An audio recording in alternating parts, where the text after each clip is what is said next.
Hey everyone, we are going to do a little recap of everything we learned on the machine. So I will start with threading the machine. Some of the machines are a little bit different from mine. That's okay, they still have the same functions and it's pretty much threaded the same way. So I will take my yarn and I will pass it through this metal loop. This metal loop is our yarn guide. It helps guide the yarn to our tension gauge. So next I will pass my yarn over the tension gauge, and my tension gauge has numbers 1 through 7 on there, 1 being the tightest tension and 7 being the loosest tension. If you have a bulkier weight yarn, you'd probably use 7, or a lighter weight yarn, you would go down to 1. But anyway, now I will go to this front loop here, pass it over and under to get that loop through. And then I will grab my antenna and hook that in just like that. And now I am ready to cast on. Okay everyone, we are going to go over the anatomy of our knitting machine very briefly. So we'll start with the needle bed. This is your needle bed. These are all of your needles. They all have numbers and symbols on there. The numbers just mean that 0 would be the center of the knitting machine and everything goes out is in 5-stitch increments. So this is especially helpful for certain projects that require math. If you want things to be symmetrical and have it be easy that way, that would help. So now we are going to go bring our carriage in the forefront.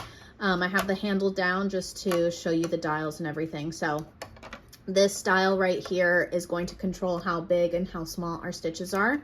0 being the smallest stitch and 10 being the biggest stitch size. This little lever right here controls what kind of knitting that we're doing. So T is for tuck, O is for plain stockinette, L will be for lace, and F is for Fair Isle. So that would be for color work, but we won't get into that in this video. All of the machines have a quick release lever or button or dial.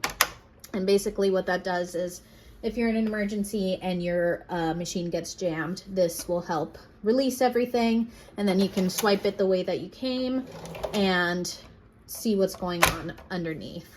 So you just click it back down and yeah. Your yarn feeder will be right here. So after you've threaded everything and cast on, you will place your yarn in here and I will show you how to do that. So what I will do, I'll start by taking all of the needles out that I want. Let's do 10 for video purposes. And the machine's already been threaded, so I will take my yarn and I will make a slip knot. So I like to keep my tail in the back of my hand and I turn the yarn to make that slip knot. I'll grab my latch hook. Here, let's get this a little more centered. Grab my latch hook, this little doodad right here, and place my slip knot over. I don't want to tighten it so tight. I want it to be just, you know, loose enough so that I can get a loop through and tight enough that it's, you know, not too loose. So once I have that secured, I will take my latch hook and my yarn and I will go underneath that first needle. And the latch should be open and I will grab my yarn and pull my yarn through that slip knot. And now you have a new loop. So pass through that loop, past the latch, grab your yarn, pull through. Pull through. And you don't want it to be so tight that your needles are bending towards each other. You want your needles to be right where they need to be. So you want to make that loop large enough.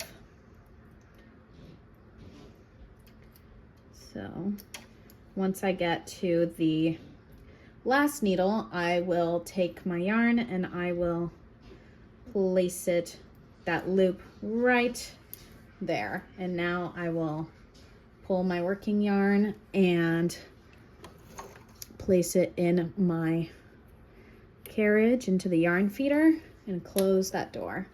So now what we want to do before we start knitting is we will push all of our stitches to the back.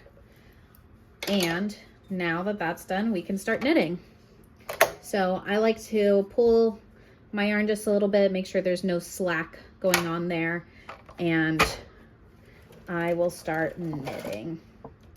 Hold on to that tail and keep your tension. Pass over, pass over, pass over. And now that's enough rows where I can start adding weights. So I'll take my weights and I will place them right into my knitting. Not too close to the metal because you just have metal scraping on metal then, but we don't want that. So now we just keep going, keep going, keep going. And now we're knitting. So that's easy enough. Do we want to try, let's try changing colors. So what I'll do for that is I will empty my yarn from the yarn feeder, break my yarn, let it hang, and grab my new color, my other color, and I have to thread this off camera.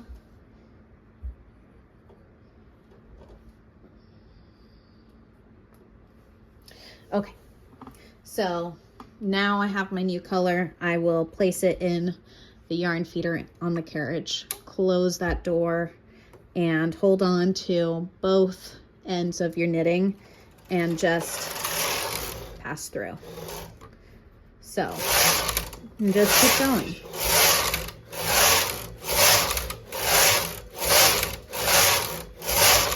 And now I want to change my color again, so I will break off my yarn, take it out of the yarn feeder, grab my old yarn,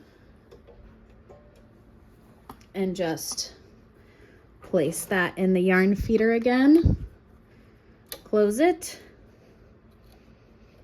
hold on to those two underneath, and pass over. And now we have stripes. So you can also play with the density of your stitches. So I was at, I believe, a 7 or 8, and now I've gone down to 0, just about. And I'll pass over just to see what that looks like.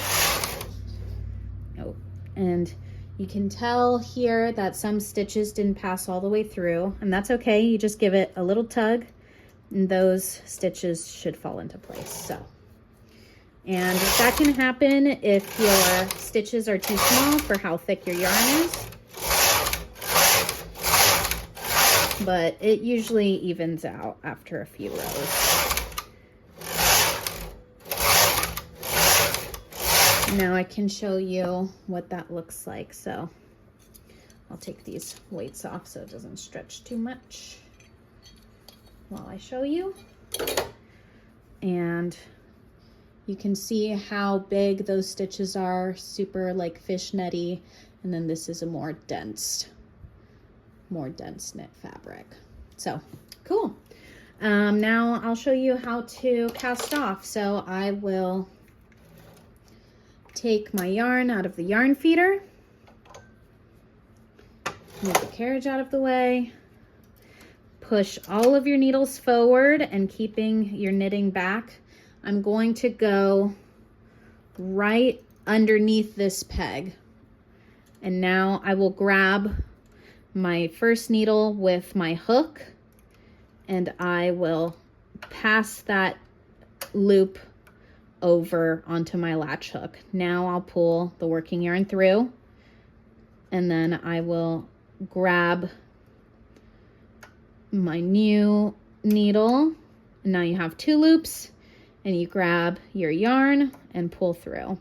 So what I like to do is I like to control the latch tool with my right hand and hold tension and pull the needles back with my left hand. So just like that. And you just keep going and don't pull up. Don't pull up because we don't want that to come off just yet.